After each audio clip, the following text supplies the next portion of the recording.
so glad to welcome you to the Fanfare Talks on Sunday. And I would love to ask you from the beginning on about your upcoming concert at the Carnegie Hall with Bach and Amanda Gorman, and the interaction with other cultural and artistic genres. How did you came to that point to start this work? Well, I think two elements come together that of course, we learn. I come from a musician's family, so we learn the standard repertoire and we live with the standard repertoire all the time. And there's a certain routine, let's say, that a concert presenter asks for a certain program. Is it the Dvorak concerto, or is it the Bach suites, or the Beethoven sonatas, or is it a contemporary piece? And then I go and I play. And that's a wonderful process, but there's a creative process that's even stronger within us, that we always think, what could we do that really reaches many more hearts? And also, what can we do to refresh ideas that are already there and that are finding classical music fans? But how can we find new classical music fans, and how can we show the works we love in a new light? And that creative process is basically parallel to my concert life.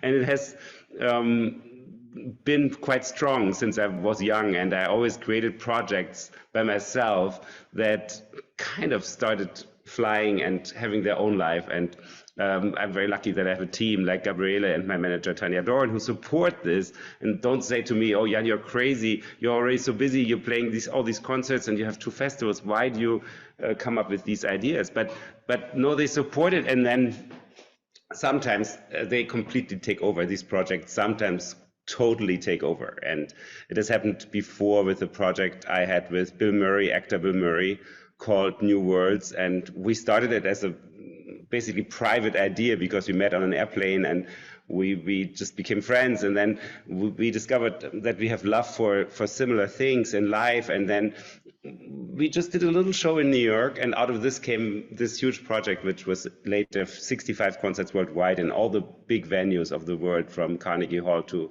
Chicago Theater or Sydney Opera House, and also we did a record and everything. And so the idea with Amanda, sorry for the long pre-speech, basically. I love this. I would like to talk to you. Yes, but just even if you stopped, I just wanted to ask you. To me, the music is nothing but words, just in another language which everyone is able to understand, no matter from which country are coming. Would you agree with this? Yeah, of course. But I think that somehow music is, of course, we all know it's a universal language, but I think music is a dialogue. It's either a dialogue with the listener or it's a dialogue with the instrumentalist or singer or performer, or it could be a dialogue with some other element. And I think in our time, classical music needs the dialogue with our time somehow. And I think that idea brought me to Amanda Gorman. I thought, okay, Bach's music is universal. I have been playing the Bach solo suites for 40 years or more, and I have recorded them, and so they're out there in the world and they have their own life, and I play them frequently, preferable as a whole cycle, all six suites in one evening. I did that in Beijing recently, and I really loved doing this, but I felt, okay, what is a contemporary art that my Bach suites could be in dialogue with? And then, of course, I love poetry. I grew up with Hermann Hesse's poetry or other people, and I really must say Heinrich Heine, the great German poets of the 19th century. And I thought, okay, who is a contemporary artist that could, have a dialogue with me and my Bach suites, basically? And then Amanda Gorman, I had started listening to her, reciting her own poems, and I thought, like, first of all, she's such a performer, and then her poems, her poetry means so much in our time. She's really the most contemporary figure I find in the intellectual world of America of these days. I mean, just as an artist, as an activist, as a person, as a young person who sees the world with new eyes. And I thought, okay, if we can be on stage together. I think it would be hugely inspiring for me at least, and I hope for her also a little bit. And her answer basically was, oh, she loves Bach and she loves to touch the, you know, music that's eternal and that's been there around for such a long time. And so I think I'm very much looking forward to see how my Bach changes on stage, and maybe even her poetry might get influenced by the music by Bach she hears. That's really very interesting point, because I'm convinced that every composer is contemporary when we are performing them on stage. They are suddenly alive and quite contemporary. So when I, as you did, I started to work with Bach when I was very young. And then I discovered the manuscript. And while many years later teaching to read out of the manuscript, together with my student, we have discovered very interesting and quite contemporary chords at the Fifth Suite. And the student said, it can't be possible. And I say, it's quite possible. Just look inside, it's there. So how contemporary or not contemporary is really Bach? I think, of course, Bach's music is really, it's always contemporary because it's so genius that it never dies, or we know that. I think we discover that, but I still think that Bach's music actually often is heard without anyone knowing that it's Bach. For example, on Instagram, of my first prelude of Bach alone, there are 260,000 reels made with this one prelude, 260,000 videos where people used it as a background, sometimes for fashion shows, sometimes for countryside, or showing us a house, or anything really, speaking over it, dancing, just theater, showing nature, showing life, talking with friends, and always this Bach in the background. And I know that probably 90% of the people who made these videos have no idea what exactly that is, although they chose it from the audio library. But they chose it instinctively because they felt connected to it. And if you ask on the street, you play the first prelude by Bach for cello in G major, and you ask people, do you know this piece? 90% of the people will say yes, even on the street, because it's so incredibly well known. And yet people don't really know what it is. And I think the big jump, I think, for classical music would be if we could bring those people who instinctively like this music into the world of classical music, and also help them. I think it's basically a dialogue again. So it would help us. Of course, we would have many more filled concert halls in the world, but also it would help these people to be part of this culture and to enjoy more detail about who Bach was and what he composed and what it means to, you know, play this music or to hear this music, and to also discover more works, not just the highlights. So I think there is my first thought, why we bring in new partners and why we seek a contemporary dialogue, because as contemporary as Bach is in its nature, it's always a danger that we lose the strong connection to classical music or to art. And it's a constant, for every generation, I think, a constant process to bring, again, kids and young people to art and to Bach's music. And to also let them know a lot of facts about it. So I think it becomes more fun, like most things in life, it becomes more fun the more you know about it. Yes, absolutely. How do you think, how can be the genuine art of classical music kept alive, and despite this go with the flow with the modern society? So how is it possible to find the balance between staying true to oneself as an art genre, but be connected to the society out there? Because the society has changed pretty much in the past 20 years, hasn't it? Correct. I think that's an interesting question. I think most people have fear, especially artists have fear to lose themselves, so-called.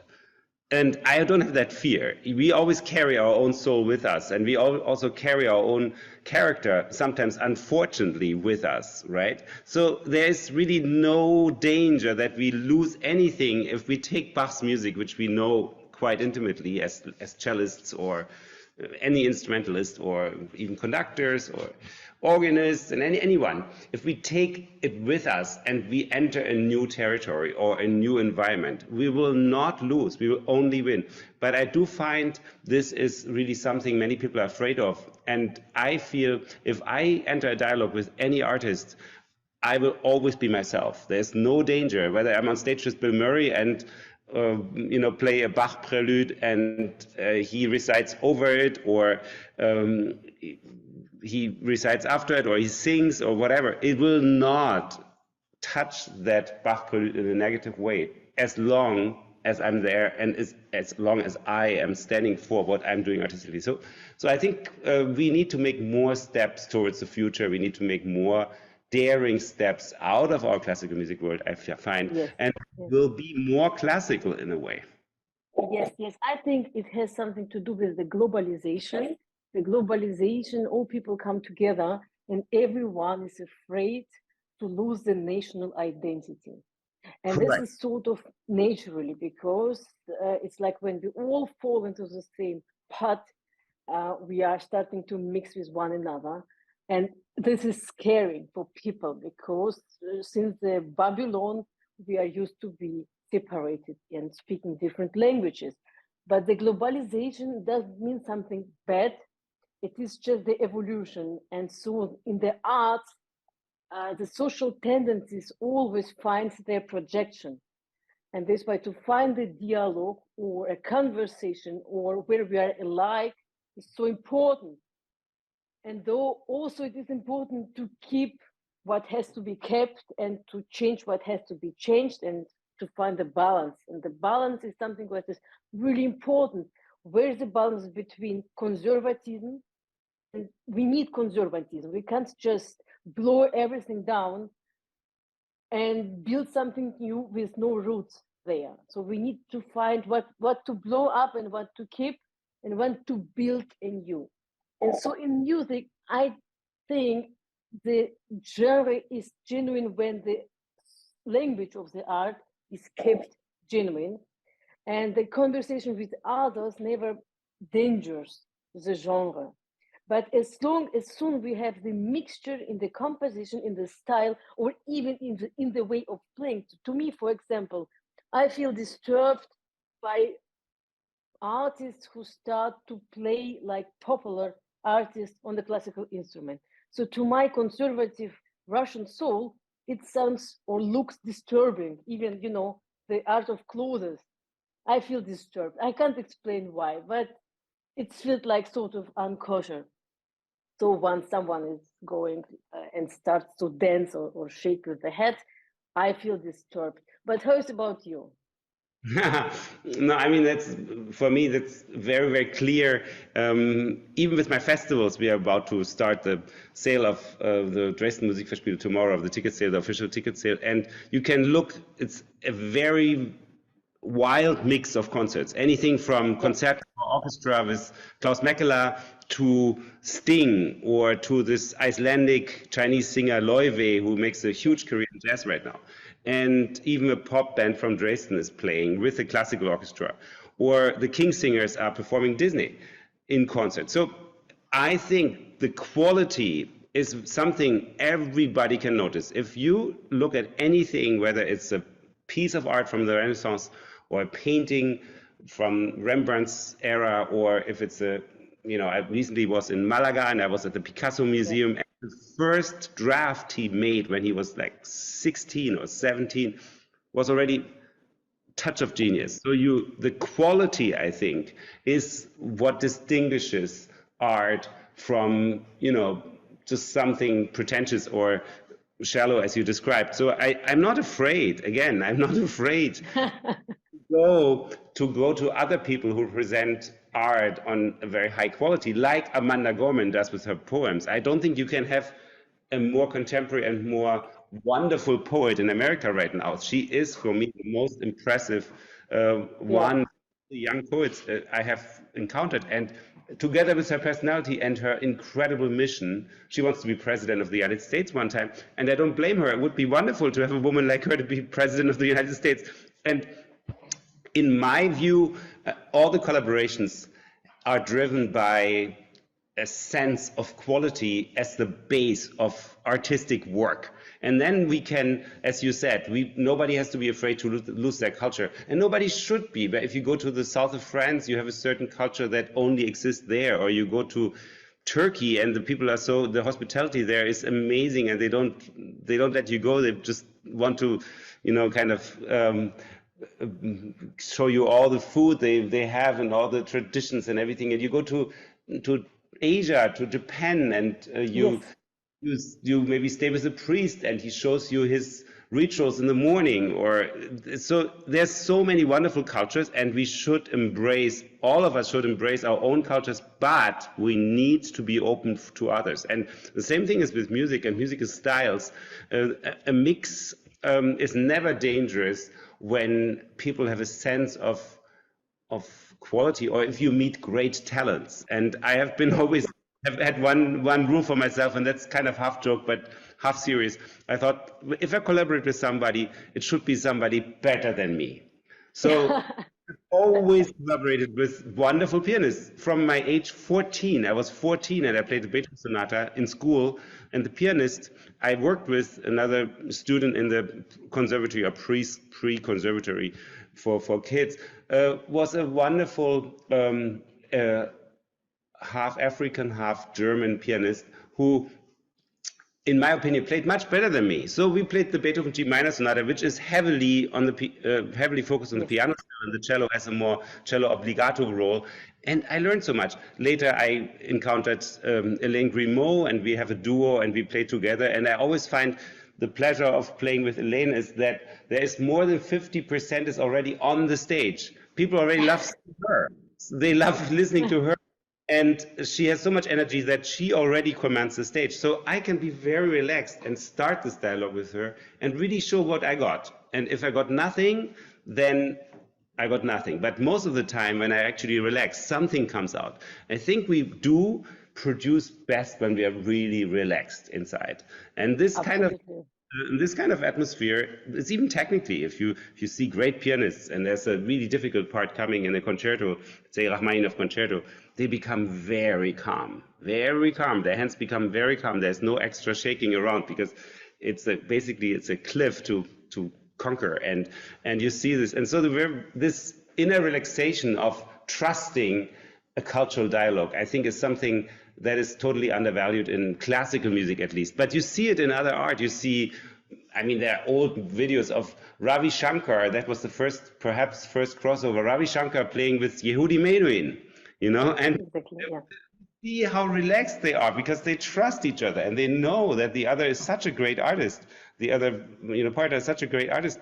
What could go wrong, basically, except inspiration might appear if we are relaxed enough and open enough.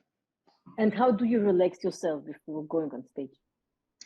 Put yourself in a surrounding with nice people. I think you have to trust who you are around. If you're with yourself and with your cello, it's a pretty relaxing thing. And that's why I love playing Bach, because it's just the cello and me. And it's usually, sometimes it's more introverted, sometimes it's more extroverted, depending on the mood. Of course, there's always the text to come to, and there's always structure to discover, and there's always the process of really understanding the music deeper. But in a way, every relationship, I think, in life starts with yourself. You just have to be open and you have to be relaxed. If you're relaxed, the other person will also be relaxed, and the chance that the other person is open for your thoughts is much bigger than if you are afraid, or you are tense, or you are worried about losing something, or not being able to bring enough of your art into the process.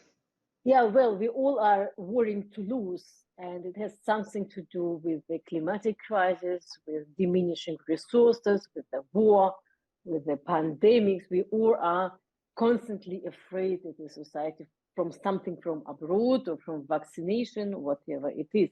So in this term, I'm convinced the more art we have, the more bridges we build, the better we can come along with this hard stage in our society. And so when we speak about the festival, which looks very, very interesting, this annual festival in Dresden for classical music and other musical genres. You say you are not afraid, but I just thought about Sting, Valkyrie or Sting. Aren't you afraid to lose the audience from the Valkyrie to Fields of Gold? No, I think the opposite, quite the opposite. First of all, I noticed that a lot of people who like the Valkyrie also like Sting. Sting is someone you might listen in the shower in the morning to, and then later at night you maybe listen to Wagner, or the opposite way around, who cares? I think, first of all, many people have different genres in their life. And Sting is an artist that actually has a lot of overlap with classical music. Why? Because I think he's been around for a long time, and demographics, age demographics, work in that favor of that process. And also, young people still, new young people come to love the Beatles or Sting or artists like this. Is very fascinating. You actually see that the great artists of, let's say, of yesterday who are still around, that they actually gain new audiences constantly, and it's very comforting. Great artists, no matter what age, can get these new audiences. And otherwise, in a festival, if you have great diversity, first of all, diversity is for me something extremely important in principle as a message. And second of all, I think you want to reach all different audiences with your music festival. It's kind of a let's say, a gesture out there to say, okay, the Dresden Festival is open for you who loves pop music and might, because there's an orchestra involved, also listen to the first time to classical music and say, wow, this sounded actually nice. Maybe I peek into another concert and I buy a ticket for another concert. And we have not seen so often that somebody bought a ticket with us, maybe was a new ticket buyer because of an artist who performed, at the festival, and maybe this person was a fan of that particular artist. And we have not seen that those audiences go away. They usually stay with us because they are also great presenter. Usually the way it works is, okay, I'm a fan of this artist is performing in my city, I'm grateful to the person who brought the artist to my city. Therefore, there's a connection built already between the festival and the fans who are grateful that we brought Sting or Loewe to Dresden. So you have mentioned the overlap, indeed, particularly Sting has lots of quotes or overlaps, or I don't know if it's intended or not. So my favorite quote or overlap between Sting and the classical music is the Pavane by Fauré and Shape of My Heart. And that's so deeply connected, or even if you think of Until and Shostakovich's Waltz. So did you notice it? What is your favorite overlap place between Sting and classical music? Yeah, no, you're talking about the musical overlaps, which are actually another level and really fascinating. And I'm actually not that deeply. Have you heard? Just think back. The Pavane of Fauré and the end of Shape of My Heart. Sounds pretty much same. I can see it, and it's even the same key. I'm sure. Swear. Yeah.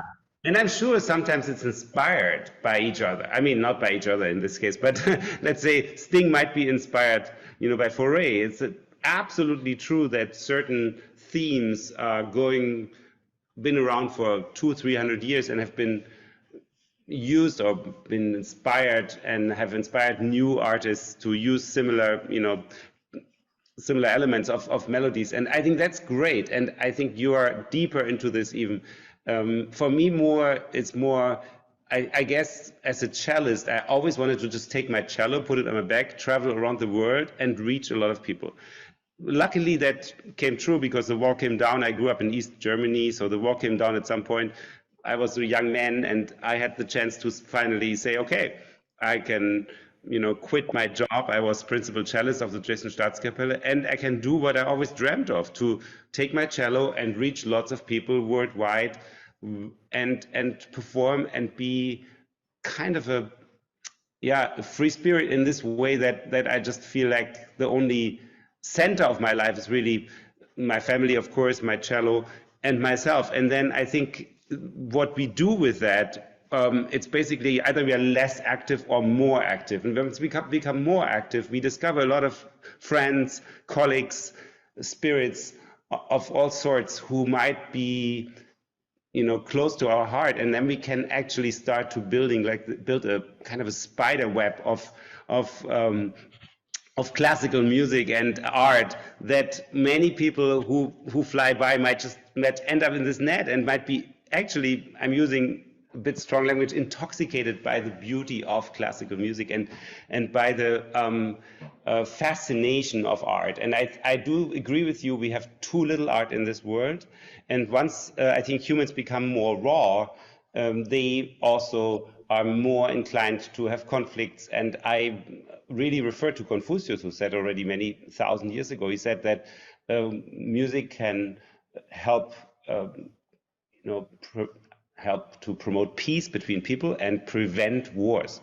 And when somebody says such strong words many thousand years ago, I think we can learn from it and can say, okay, what can we do as musicians? Can we really just be entertainers, or can we actually, with culture and with art, help that the world becomes a better place? And I'm deeply, deeply kind of convinced that we as humans, that art, especially in very high developed democracies with a lot of materialism and a lot of, kind of luxuries and all these things, that art is what's much more important. And I actually blame our highly developed democracy that they sometimes don't invest enough in art, and they don't really see the incredible chance they have to make all people more happy and more connected with their lives through art. And therefore I agree with you completely to your earlier statements. There can not be enough music or art in the lives of of our world. But yes, we certainly can improve the life with the art, but the art is, let's say, a source of magic, maybe, and so it can be misused as well, quite strong. Just let's think together about Wagner's impact, a composer, a genius, but I'm convinced that if more people were more carefully with, let's say, librettists, let's think of Lohengrin.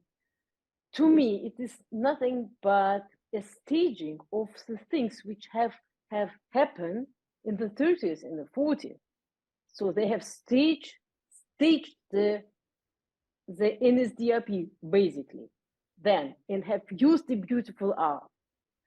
So how can we deal with our artistic social responsibility? What are we really able to achieve using the art? And how can we deal with genius like Wagner and learn from the mistake then to be very carefully how we use this beautiful art? In which direction do we work with it? Because just think of Russia. In Russia, the situation, the political situation, is very, very close with the situation about the classical art. The situation which came up and why people are so involved and supporting this system, the answer is this system has supported the art and the cultural life in the country for almost 20 years, very, very strongly. So this is, in my eyes, the first reason why the society is supporting the system, because it is supporting the system merely. But the impact, the cultural impact on the country which this system has done is really flourishing of the arts. Just think to the times of COVID, everywhere was everything cancelled, but Bolshoi and Mariinsky were working pretty fast. So what do you think? Well, I think, if I may be very frank, I think this is a controversy anyway we discuss, right? So my frank answer would be, I think the art, it's never the fault of the art if it's used by someone. So it's impossible to say that Wagner's music used by Hitler, of course, we have to look at Wagner from a different light. We have to, of course, he was a genius. Of course, he was a very controversial person, and there are things that are too much hidden. For example, his anti-Semitism. So we have to, when we now listen to Wagner, what we are doing with the Wagner project, we have a Wagner Academy, and with our ring, with Camp Nagano, we are really researching everything, not only the music, but also anti-Semitism, his letters, his all these things. We want to bring a certain transparency to Wagner today, and I think that is something that totally prevents a misuse of art if we bring this transparency, and we work almost against it in a way that we musicians, actually, it's maybe our job to bring clarity to who the composer was, and also to show the person with all their bright and dark sides as a whole personality. And I find with this Wagner project, where we research, his what was the way he drew the female characters in his operas, and what does it mean? So we have musicologists work on this, like in Valkyrie. There's a lot to study about what has changed also to today in terms of how women are portrayed in art and in opera and in theater.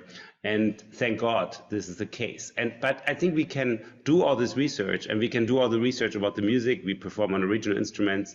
We try to bring a Wagner to you that is different, and that perhaps can put things in context of the time when it was created, in context of our time.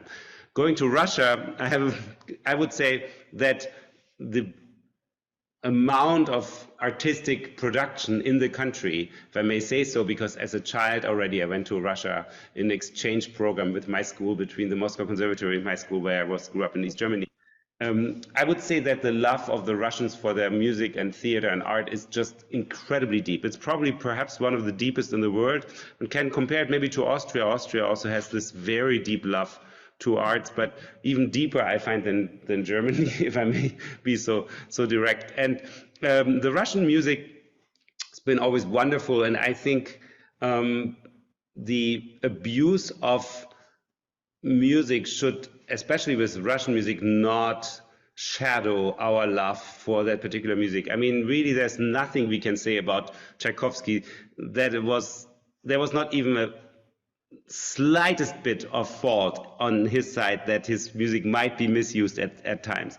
And I think we, in a certain spirit, I really was very shocked that people started to say, oh, we should play less Russian music because Russia invaded. Yes. I think that was awful and wrong and uninformed in a way if we look at history. And I find that Russian music should be played on, and it tells us a lot about history. Tchaikovsky tells us a lot about history. Shostakovich tells us about the whole history of the 20th century. There might not be another composer, except maybe Beethoven, who was so involved with observing the French Revolution and reflecting it in music. But otherwise, I think Shostakovich perhaps be the composer to tell us the tale of the 20th century, from the Russian Revolution to the avant-garde time of the 20s in the West, through the patriotism of Russia during the war, and then the Cold War afterwards with Shostakovich and Stalin and his later work. So I think we have the luck, I think, to learn through art about history, but we should not think that an abuse of music has anything to do with the music itself. In most cases, Wagner is maybe perhaps the only case where I'm becoming more thoughtful, and I'm less sure to say this, because I think because we know that he had anti-Semitic tendencies and later was used by the Nazis, so one could build a bridge there. But I think it's a very dangerous bridge to build, and perhaps, again, scientifically, we should explore this deeper. But I think in general, if you have a boxing match and there is music when the boxing, opponents walk in, and they use this for being motivated to fight another person or to whatever, that is not the fault of the music, in my opinion. And if a dictator uses music when he sees his army marching, and he chooses maybe the most grandiose and um, most mighty sounding music for his procedures or celebrations, that is not, in most cases, not the fault of the music, and also not. It doesn't really say much about the music. It says a lot about the dictator, I think. That's true, but just in the case of Wagner, I just would like to speak about the point. There was the book of Chamberlain, the basics of the 19th century, which he has written quite under supervision or in a dialogue with Wagner, which is nothing but a book of fake news about racial research which doesn't exist. So, and nevertheless, I am convinced that this book has to be examined very carefully. And I'm never agreeing with the cancellation culture. So when we say about one or other sensation among the arts, which might have destructive character, just to cancel it.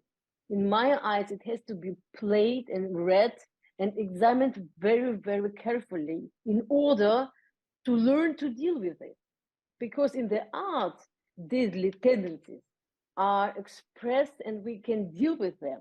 If we do not deal with them on stage while reading or listening, then we are going to deal with them in life. And this is going to happen. This is why it is so important to keep all different arts and tendencies there, in my opinion. And I think if we do not cancel, as we love to do today, something is wrong, if somebody has said something, somebody was with the wrong hairstyle, let's cancel the person or the artist. If we stop canceling and start to think again and one more time and examine the arts and pieces of arts carefully, historical arts pieces, contemporary arts pieces, controversial literature and music, then we might have less sacrifices in life. Would you agree with me? Well, again, I basically agree with you, but also I disagree on another level, which I think is good. We discussed, right? So I would say that again, it's the test of time. The test of time happens, I think, every moment. I think art is created and it's there, and whenever it's created, under whatever circumstance it's created, we hear it today or we see it today with our eyes. And if we have a problem with it, that is also okay. I think we don't have any responsibility in our moment right now to this. I think we have, the art will exist for another, probably much longer than, for sure, much longer than us, if nothing totally disastrous happens where the whole world gets destroyed. So the art can be always up for discussion. But it's actually, I think it's a wonderful thing that we can discuss it in our time. And sometimes if we are overcritical, for example, canceling art right now, of course, that means we are overcritical in a certain context. There could be contexts where this discussion is fruitful. Let's say, for example, defining a new role in our tolerance for all people in the world, which is very important, and it's a project that is so important that if some art trips over this kind of very high bar right now, which we have in this aspect, and can for a while disappears to the shadows, I'm sure if it's great art, it will come back to us. And I think in a way we have, at first and foremost, we have a responsibility for our time and for the values we believe in our time. And I think that could definitely lead to a moment when we certain arts that we can't take it anymore. For this moment, we just can't take it because we may be so hurt by it or by aspects of it that we're not able to enjoy the full genius of it because there were other elements that were, let's say, dominating the time when the art was created. And I'm not for fixing those and saying, oh, these artists should have known. No, I mean, I think every time is the way it is. And you can even see from law, if there's a, let's say, process and a crime has been committed 5 years ago, they will actually look back, what were the laws, what were the circumstances, so we can't really judge the past. And I'm against changing history but I'm absolutely for reflecting history in our time with our modern eyes and even art. And I'm absolutely for bringing forward humanity as a whole in our time and looking at art critically when it tells us a message that might be confusing the course our hearts and our good intentions choose. So I think here I would say that is a bar that always has, brought certain music to the foreground and other music to the background. But in terms of Wagner, I don't see any reason right now. It's certainly genius music. We have absolutely understood what happened in the Third Reich with Wagner's music and Hitler, and we have understood this, and we have, I think, understood what elements in Wagner's music we could be used for causes that are, against all what we believe in. At the same time, I think with Wagner's music we can bring a certain transparency to it that might actually, if not prevent, but inform us better what the intention of this particular theater work and its theater work, its drama means, and the stories. We can understand the stories in a better way, I think, and understand also the genius of Wagner in a better way if we bring this transparency to it. And it's a thrilling process. I have to tell you, it's a thrilling process here in Dresden, in a city where Wagner was in the Kreuzchor. He was a young boy singing here. Then he was music director, and later he was wanted in the revolution with on all the walls because he was on the so-called wrong side in the revolution and was wanted by the police. And so if you think about it, that in this city we are actually renewing the picture or the view we have on Wagner's music and his person, I think that's a wonderful thing to do, because he will always be here. He will be always very important in this city and in this culture, in German culture. And so why not update our view in this time? And I think that the big chance of our time is actually a certain transparency towards a past. We have so many tools to connect and to communicate and to understand. And I think there is really maybe our time has the advantage of helping to have a clearer view on certain things in certain moments in history. Absolutely. And through the arts, we can see a forecast what is about to come into the society. Correct. Like me, with the art press, the political press is speaking about things which have happened or are about to happen. As art press and the art journalism, I can make a forecast what is going to happen by analyzing tendencies which are mirrored in the art. It is in all art similar, in the literature, in the music, in the visual art. We can really see a forecast. Back to Wagner, it was a 50 years difference between we could hear the opera and read the libretto and what was about to happen then 50 years later. And I'm agreeing we can never blame a piece of art for historical events, but we can analyze art and try to find orientation in the future. Also, be very careful with historical references, what has happened with this. And going into the political context, I've seen you have recorded Shostakovich with Valery Gergiev, that's right?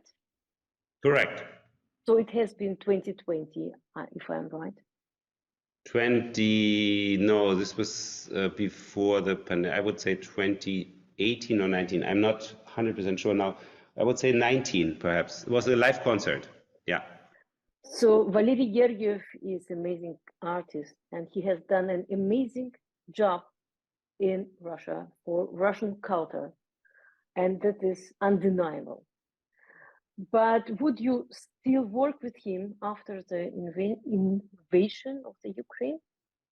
You can't. I mean, I think we have to say that once kind of a war becomes a real hot, real war, it divides people. And I mean, I've been thinking about this so often and have thought about it. Why are those divides? Why can't we overcome those divides? Because I think when one country attacks another country, basically there are facts made that really, in order not to confuse the message, as you said, we have to stand with what we believe.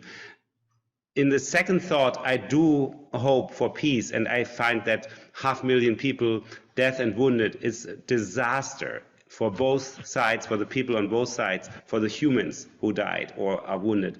And I can only express really very strongly that I feel peace is like the most important thing we have to keep in life. And I'm deeply depressed about our time that we still haven't overcome this completely anachronistic act of war, which is something I find completely anachronistic. And I talk to young people, and most young people say they can't even imagine to die for their country or to die for any value anymore, because they have not, most people have grew up in peace in Middle Europe or in America, or the last, we have had the luck of the longest period of peace, I think, in history, in Middle Europe at least. And so many young people have no connection to the idea of war and attack of their home country, or losing the right to live in the place where they grew up, and losing their roof over their head, and losing relatives and friends and all these things. So it is, in my opinion, it's a deeply anachronistic kind of phenomenon, war. And how can we prevent war, and how can we promote peace? Well, I think there becomes very dangerous. I think music, again, music is something that should bring people together, and it has brought people together. I always think about one thing from the Cold War, one story which always touches me again and again and again. First Tchaikovsky competition, and there comes an American boy to Moscow, and Van Cliburn, and looks a bit like the young Kennedy with the curly Yes. hair, and he wins the competitions fair and square in the middle of the Cold War.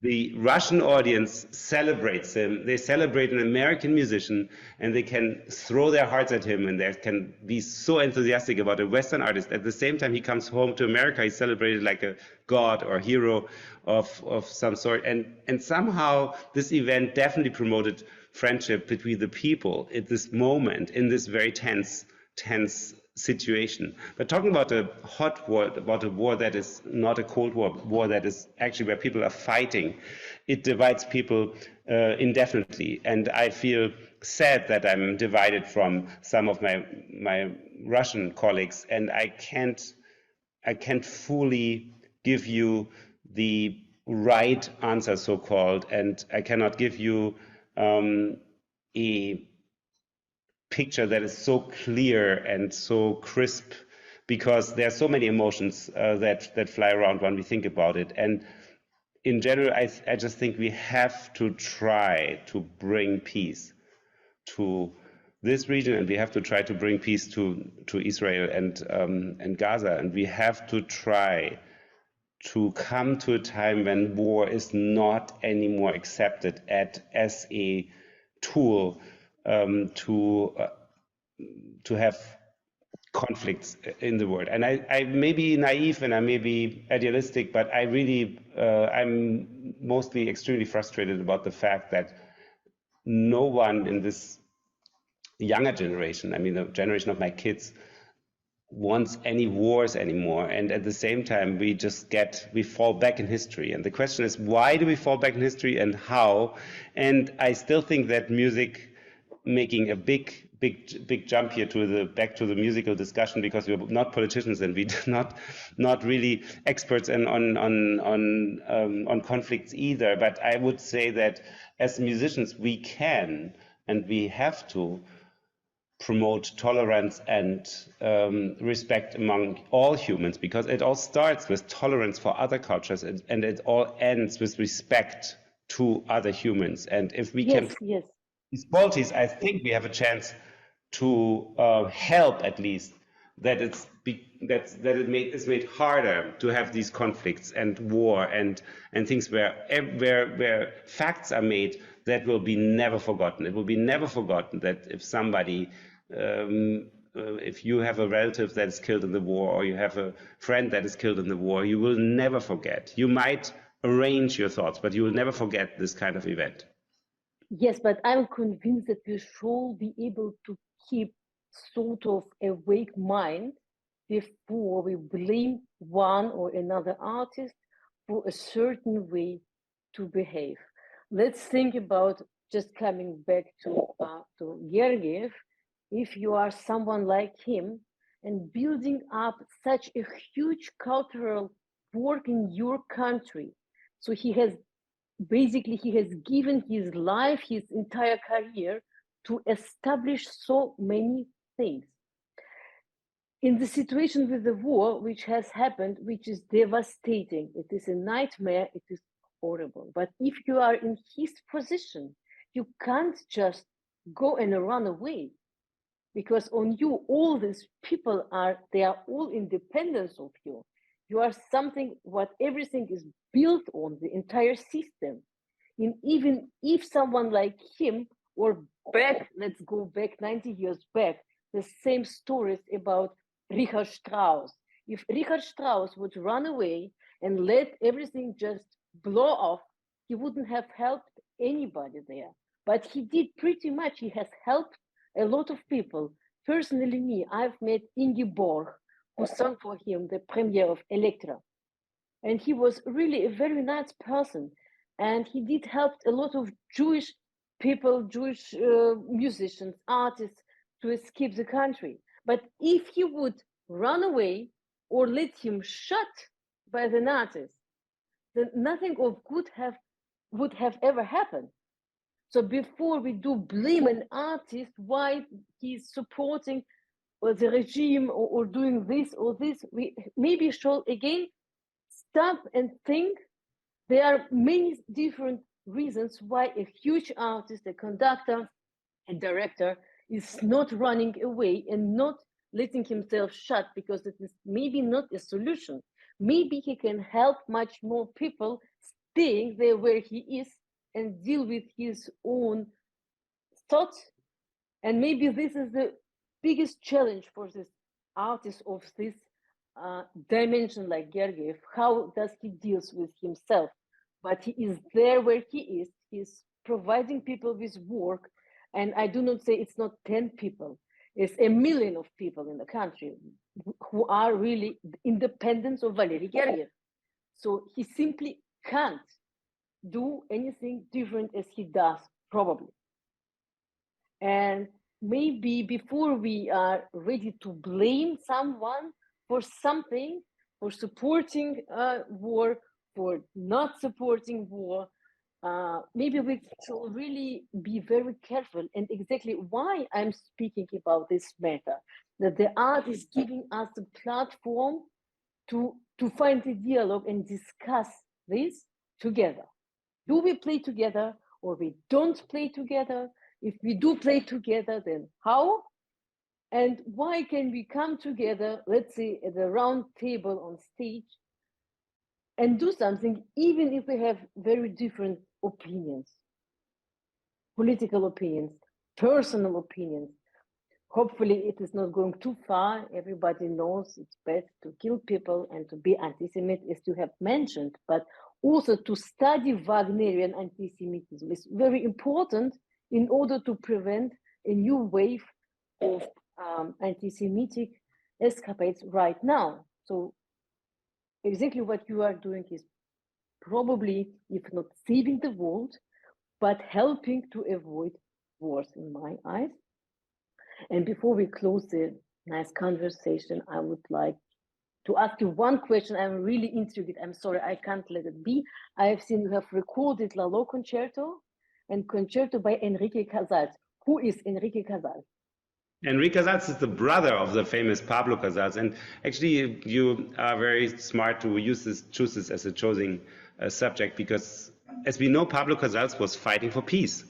He didn't perform after the war for a long time because Franco, he said, as long as Franco is with his fascistic regime in Spain, he will not put his foot on Spanish soil anymore. He settled in a French village really close to the Spanish border because he loved his country so much. He was very close by, but he said, I will not go to countries to play who accept the regime of Franco, and I will not go back to Spain. That excluded basically all the concert life in Europe, because many countries did accept Franco's regime as a government, and therefore he was in a silent mode, and he was not playing. And his brother at this time, he stayed in Catalonia in Spain, in the region around Barcelona, and he composed this concerto in the 1947, I believe. And then I'm sure he had his brother in mind. The piece is very difficult. It goes all over the place. And in the beginning, I had trouble to find fingerings, because always Enrique thought Pablo can play anything. And Pablo had such a fabulous technique. We forget, because his young years were just the beginning of recording. And there's some recordings from his earlier years, I think 1918, 1919, which the sound quality is pretty bad, but we can hear the incredible ability Casals had. So his brother Enrique Casals, violinist, conductor, composer, and supporter of his brother's work. He organized the orchestra for him. They founded together, and he was always a big supporter. He became almost as old as Pablo. I think he died age 93, 94, something like this. So, and was very active, and one of those artists I admire who can do so many different things. He was clearly a very active person, and violinist, concertmaster of the orchestra, and then could compose such a masterful concerto. So my friend Josep Cavalier Domenech, he brought the manuscript many times to dinner to my New York home, and said, Jan, when do you play this piece? And I was always, oh, that takes a lot of work. I don't know when I have the time. And finally, we had the idea, okay, 200 years of Lalo concerto, Pablo Casals making his debuts in the big cities in Europe with Lalo. Lalo was a French composer, but had Spanish roots. And then the Casals to add. And also we had the idea to do this project with the young musicians of the Moritzburg Festival Orchestra. It's an academy of musicians from 25 countries, really wonderful young musicians who come together to play chamber music and orchestra. And to go to the studio in Dresden, where many famous recordings with Carlos Kleiber or Herbert von Karajan were made. So lots of things came together, and we finally went to the studio with the wonderful young musicians, and we recorded both pieces, and it was a joy, and I treasure the result for so many reasons. And I do think that, having world premieres is one. I usually premiere one new piece per year minimum, and then to sometimes find a piece that's unrightfully forgotten. It's also another way to promote music in a new way and to keep everything fresh. And that does not mean, maybe that's the last sentence for me, like that does not mean that I don't love my Dvorak concerto or my Shalom Bloch or the Schumann concerto or Don Quixote. All these pieces I play all the time, but I do find the real active part, and we come back to the beginning of this conversation, the real active part is to use your imagination to find your own projects that have your handwriting and have your own thought in it, and that makes us as musicians less products and more artistic personalities who contribute to their time, and hopefully some of it will somehow stay somewhere. Before we close, thank you so much. Before we close this, usually I do close the conversation, we change places, and you can ask me any question you like. I would like to know, you grew up in Russia, I guess? Yes, I did. I went at the age of 12 to Germany, like Jewish immigrants with my family. And then I went to study music to Vienna.